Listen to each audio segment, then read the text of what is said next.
चित्रकलेची देणगी असणारा गरीब घरातला हा मुलगा नारायण. दुकानाच्या पाट्या रंगवणे, छत्र्यांवर नावं टाकणे, गणपती गौरीचे मुखवटे करून ते विकणे, महिलांचे दगड रंगवणे अशी कामं करून मोठे कुटुंब चालवणारा हा नारायण.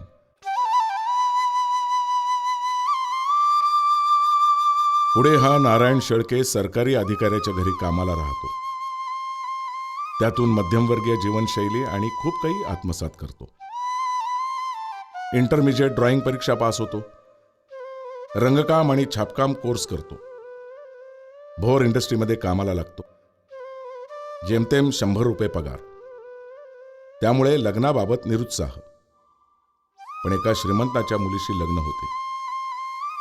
नोकरी सोडून पुण्याला आगमन, अभिनव कला महाविद्यालयात प्रवेश, राज्य कला प्रदर्शनात चित्राला बक्षीस, जनरल सेक्रेटरी म्हणून निवड, कला शिक्षक म्हणून वेगवेगळ्या शाळांमध्ये नोकरी, चित्रकला शिक्षक संघाचे काम, GD आर्ट उत्तीर्ण, स्वतःचा स्टुडिओ काढण्याचा आतबट्ट्याचा व्यवहार, पुन्हा इंग्लिश स्कूलमध्ये शिक्षक, फ्लॅटची खरेदी, वास्तुशांती, गोल पुठ्ठ्यांवर लाल कागद चिटकवून त्यावर आरशाचे तुकडे लावून केलेली वॉल हँगिंग करण्यास प्रारंभ. त्यानं चांगली मागणी, प्रसिद्धी, उत्पन्नाचा नवा मार्ग, कथा लेखनाला सुरुवात, स्वतःच्या प्लॉटवर बंगला बांधण्याचा संकल्प, त्याची पूर्तता, मुले शिकून चांगल्या नोकऱ्यांमध्ये स्थिर. अशी स्थूल कहाणी या नारायणाची. माझा जन्म नगर जिल्ह्यातील शेवगाव या खेडेगावामध्ये झाला. आणि विशेष म्हणजे जन्म घेणं हे कोणाच्या कुठल्या घरा याच्यात घ्यावं हे काय आपल्या हातात नसतं. दुर्दैवाने माझा जन्म एका दरिद्री कुटुंबामध्ये झाला. वडील एकटे कमावणारे आणि 10 माणसं खाणारी अशी त्यावेळेची अवस्था होती. आणि त्याच्यामध्ये त्या तुटपुंज्या पगारामध्ये कुटुंबाचा उदरनिर्वाह होत नव्हता. त्यावेळेला रेशनच्या लाल भाकरी किंवा लाल गहू यावर गुजराण करावे लागत होते. जसजसं आम्हाला कळायला लागलं तसतसं दारिद्र्याचे चटके जाणवायला लागले. आणि मग उद्याची भ्रांत किंवा आज नेमकं काय जेवायला मिळेल किंवा नाही अशी अशाश्वत परिस्थिती. मग अशा याच्यामध्ये आमची आई जी होती ही आई लोकांच्याकडे मोलमजुरी करायची, शेतावर काम करायची आणि जेवणासाठी वस्तू गोळा करायची आणि मग आम्हाला ते खायला मिळायचं. मी नंबर 2चा. मला जन्मताच चित्रकलेची देणगी मिळाली असल्या कारणामुळे मी त्या संदर्भामध्ये जी काही छोटी मोठी कामं असतील ती मी करत होतो. त्याच्यामध्ये छत्रावर नावं टाकणे, ट्रंकेवर नावं टाकणे, त्याचप्रमाणे पोस्टर्स रंगवणे.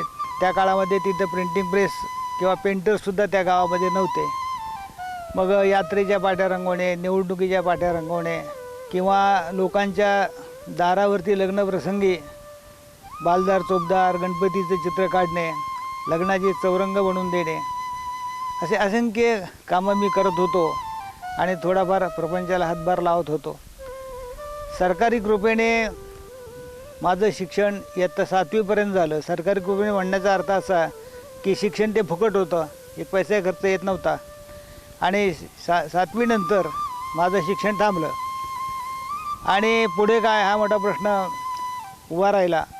दिशा नाही, मार्गदर्शन नाही, कुठल्या प्रकारचं आशेचा किरण नाही. अशा परिस्थितीत मी भटकत होतो. आणि शेवटी एका सरकारी अधिकाऱ्याच्या घरी मी घरकामाला राहिलो. आणि त्यांच्याकडे घरकाम करता करता त्यांची मर्जी संपादन मी केली. आणि त्यांच्याबरोबर मी मालेगाव या ठिकाणी गेलो. मालेगाव या ठिकाणी ते ग्रस्त म्हणण्याचा अर्थ असा की त्यांचं नाव भाऊसाहेब नेवरगावकर. ते माणसं अतिशय सज्जन होते, फॅमिली सुसंस्कृत होते आणि त्याने मला केव्हाही असं नोकरासारखं वागवलं नाही. तिथे मी चित्रकलेची दुसरी परीक्षा दिली आणि सरकारचा रंगकाम छापकामाचा 1 वर्षाचा कोर्स पूर्ण केला.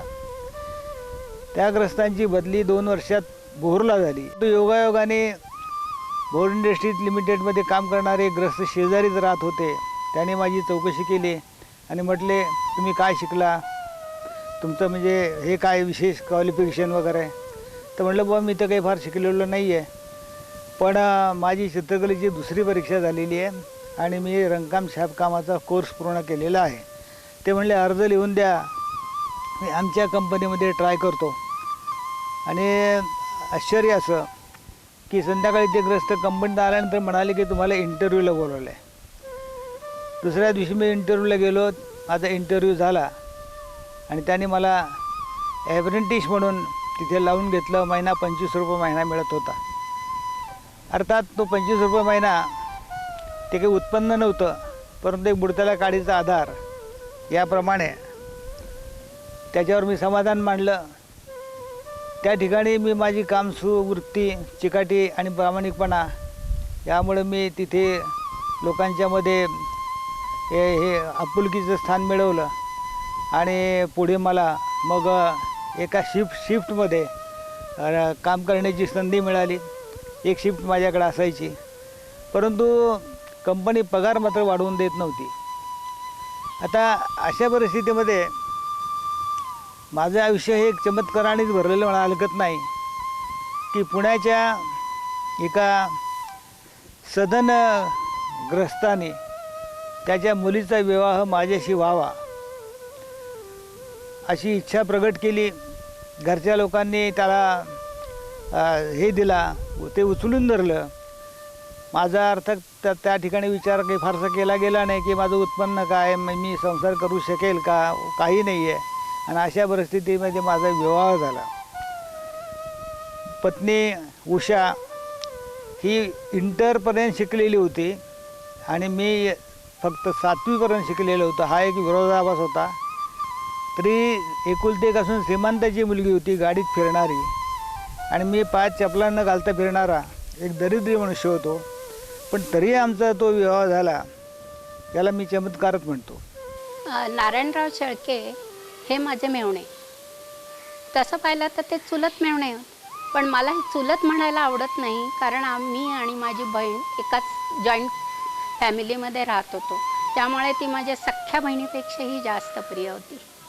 आणि बघा, यांचं लग्न हे शेवगावचे मूळचे आणि आम्ही पुण्याचे.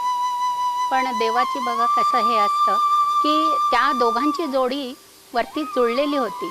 माझे मेहुणे फक्त 7वी पास आणि अत्यंत गरीब घराण्यातले आणि शेवगावी राहत होते.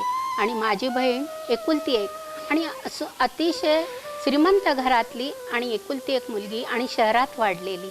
आणि हे फक्त 7वी पास आणि भोरला एका कारखान्यात 80 रुपये पगारावर राहत होते. आणि त्यानंतर त्यांचं लग्न ठरलं. त्यावेळेला थोडंसं सगळ्यांना आश्चर्यच वाटलं की आता कसं, पण ही जोडी वरती जोडलेली होती, त्यामुळे काही चाललं नाही. उषा अतिशय समंजस, सालस आणि सहनशील निघाली.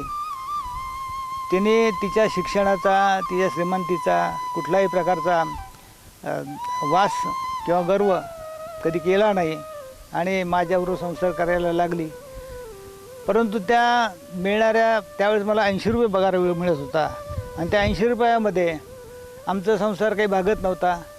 त्याच्यामध्ये ते आमच्या मंडळींना बेबी म्हणत की बेबीचा संसार भोरला थाटलेला आहे, तेव्हा आता आपण भोरला गेलं पाहिजे.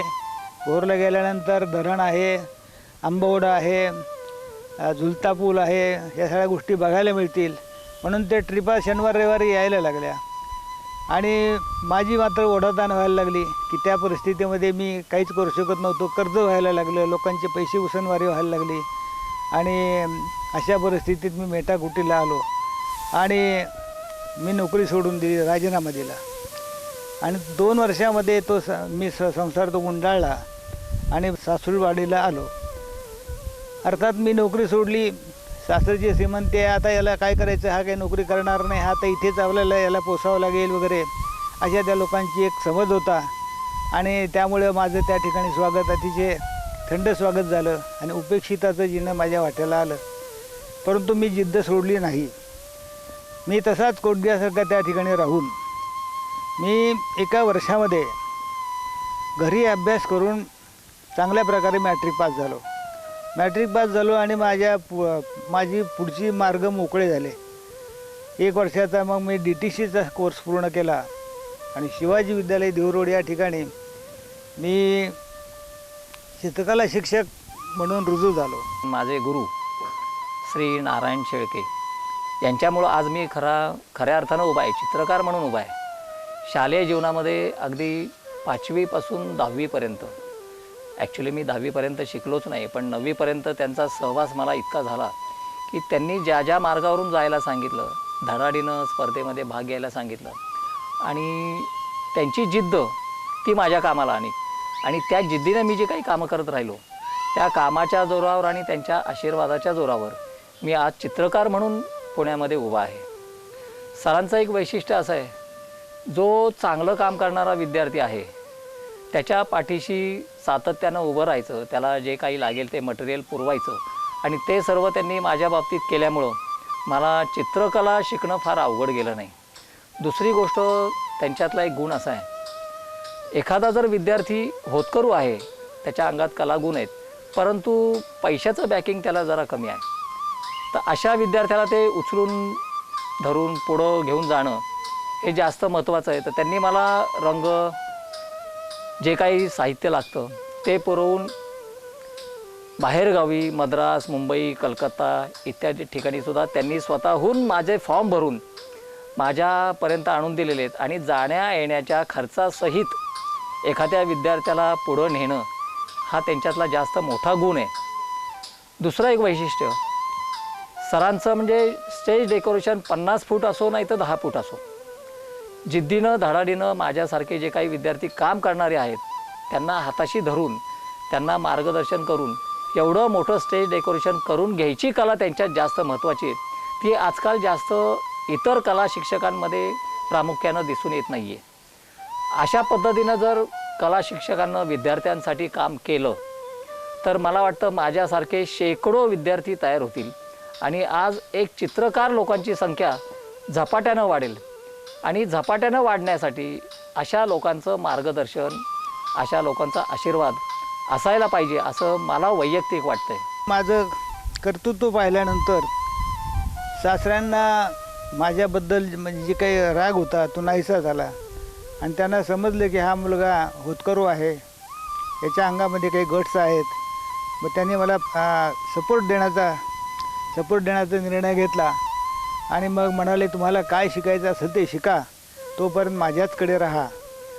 आणि मग मी त्यांच्याकडे राहून आणि नोकरी करून, अर्थात माझी नोकरी देहू रोडला असल्याकारणामुळे आणि कॉलेज पुण्यात असल्याकारणामुळे मला ती नोकरी सोडावी लागली. आणि पुण्यामध्ये शनिवार पेठेमध्ये एडियल इंग्लिश स्कूल या ठिकाणी भैयासाहेब ओंकारांच्या ओळखीने मी त्या ठिकाणी नोकरीला लागलो. नाझीर शेळक्यांना मी आज 40-45 वर्ष ओळखते. प्रथम ते देहू रोडला टीचर म्हणून काम करत होते आणि ओंकार जे होते, भैयासाहेब ओंकार आर्टिस्ट, ते माझ्या शाळेमध्ये आयडियल इंग्लिश स्कूलमध्ये ड्रॉइंग टीचर म्हणून पार्ट टाईम काम करत होते. त्यांची ओळख होती, त्यामुळे त्यांना काही वेळ व्हायचा नाही, बळच ते आमच्या आग्रहास्तव येत होते ओंकार. मग त्यांनी हे टीचर आम्हाला आणून दिला. परंतु ते काय झालं की त्यावेळेला त्यांना RTM करायचं होतं, म्हणून त्यांना मुंबईलाही जाणं भाग होतं. मग त्यांनी मला असं विचारलं की तुम्ही मला पहिले 1-2 पिरियड ऑफ द्याल का, तर मी येतो तुमच्याकडे. आम्हालाही पार्ट टाईम टीचर पाहिजे होता, आमची शाळा त्यावेळेला लहान होती. मग मी ते कबूल केलं. त्यानंतर त्यांनी अपडाऊन करून बॉम्बेला ती आर्ट मास्टरची पदवी मिळवली. अतिशय हुशार माणूस, कोणतंही काम करण्याची तयारी, त्यानंतर कोणतंही काम दिलं तरी ते पत्ते करणार. फोरसाईट त्यांची चांगली, ग्रास्पिंग पॉवरही चांगली होती, कुणालाही मदत करण्याची तयारी. त्यावेळेला काय झालं तर शाळा लहान होती आणि बऱ्याचशा लेडीज टीचरच होत्या, पुरुषपैकी कोणी विशेष नव्हतंच मुळी. म्हणून मग बरेच वेळेला त्यांनी मला हेल्प खूप पुष्कळ केली आणि त्यांच्या ह्याच्यामध्ये आम्ही आमच्या शाळेची पुष्कळ भरभराट करून घेतली की अनेक खेळामध्ये वगैरे सुद्धा, कारण मी स्वतः स्पोर्ट्समन होते त्यामुळे आम्ही बक्षिसं पण मिळवली आणि अशा प्रकारे त्यांनी मला खूप मदत केलेली आहे. उदारमतवादी आहेत ते तसे, कोणालाही मदत करायची त्यांची तयारी असते. काम करण्याचं तर काय बोलूच नका. एका सामान्य कुटुंबामधनं ते आले होते, पण आज ते इतक्या वर चढले. याचं कारण हेच की एक कष्ट, फोरसाईट आणि काम करण्याची जिद्द, या 3 गुणावर आज ते इतके वर आलेले आहेत आणि नाव कमावलेलं. अर्थात त्यांनी लिखाण केलं ही प्रतिभा आहे, ठीक आहे, त्याच्याकरता कष्ट करून ती येईलच, साध्य होईलच माणसाला असं नाही, पण ती त्यांच्याकडे होती, त्यांनी ती डेव्हलप केली आणि म्हणूनच आज ते इतके पुस्तकं लिहू शकले. आणि अशा प्रकारे मी नोकरी आणि कॉलेज या गोष्टी करत राहिलो. सकाळी 8ला जो बाहेर पडायचो तर रात्री 8ला मी घरी येत असे. त्याच दरम्यान 1967 साली मला पुत्ररत्न झालं. त्याचं नाव दीपक. सासरीवाडीच्या लोकांना आनंद झाला, त्यांनी सगळे कौतुकाने त्याचं केलं. आणि पुढे 70 साली दुसरा मुलगा झाला, त्याचं नाव रवींद्र. 2 मुलं झाल्यानंतर आणि सासऱ्यांना घशाचा कॅन्सर झाला आणि त्या कॅन्सरमध्ये सासरे 1970 साली गेले. आणि 70 नंतर मग मी त्या घरातून बाहेर पडण्याचा निर्णय घेतला. सार्वजनिक कामामध्ये मी ओढला गेलो. मग पुणे जिल्हा चित्रकला शिक्षक संघ आहे, पुणे आर्टिस्ट गिल्ड आहे, याच्यामध्ये मी काम करायला लागलो. नारायण शेळके आमचे फार जुने मित्र, त्यांची 75व्या निमित्तानं एक समारंभ आयोजित केला आहे. हे आज आता खरंच वाटत नाही इतकी वर्ष कशी काय गेली. खरं म्हटलं म्हणजे तर त्यांचा माझा परिचय पुष्कळ 30-40 वर्ष तरी झाली असावीत. ते मी पुण्यात असताना अनेक काही उपक्रमांच्या निमित्तानं आम्ही एकत्र आलो. मुळात ते चित्रकला शिक्षक आणि माझे तर चित्रकला म्हणजे जाहिरातीसाठी, प्रकाशनासाठी म्हणून मी आर्टिस्ट. परंतु बालचित्रकला स्पर्धांचं आयोजन, त्यांचं परीक्षण असे काही उपक्रम असायचे. त्यानंतर पुणे आर्टिस्ट गिल्डच्या संस्थेचा मी अध्यक्ष होतो. त्यानंतर त्याचे काही उपक्रम, या निमित्तानं अनेकदा नारायण शेळके ही व्यक्ती वेळोवेळी मला तिथं गाठ पडत असे. त्याचं एक वेगळेपण मला आज घटकेलंही माझ्या लक्षात येतं. काय होतं खरं म्हणजे त्या निमित्तानं अनेक चित्रकला शिक्षक माझ्या परिचयात आले, भेटले, गाठ पडली. तरीसुद्धा त्यांच्या स्वभावाचं एक वेगळेपण हे केव्हा लक्षात आलं की जेव्हा त्यांनी एक पुस्तक फार पुष्कळ दिवस झाले, मला वाटतं त्यांनी जरा अगोदरच प्रकाशित केलं, ते फरफट नावाचं त्यांचं आत्मवृत्त प्रकाशित झालं. ते माझ्या वाचनात आलं. त्यावेळेला प्रथम लक्षात आलं की त्यांचं बालपण, तरुणपण किती खडतर गेलेलं आहे. पण ह्या खडतरपणाचा कधीही माझा परिचय झाल्यानंतर कधी उल्लेख नसायचा. पण त्यावेळेला लक्षात आलं. आणि आत्ता ह्या 75च्या वाढदिवसाच्या निमित्तानं अमृत महोत्सव वर्ष त्यांचं या आयुष्याचं, तर ही जी वाटचाल आहे ही फार मोठी आहे. ते खडतर आयुष्य आणि आज मला नारायण शेळके जे दिसतात म्हणजे त्यांना सर्व काही त्यांनी मिळवलेलं आहे. म्हणजे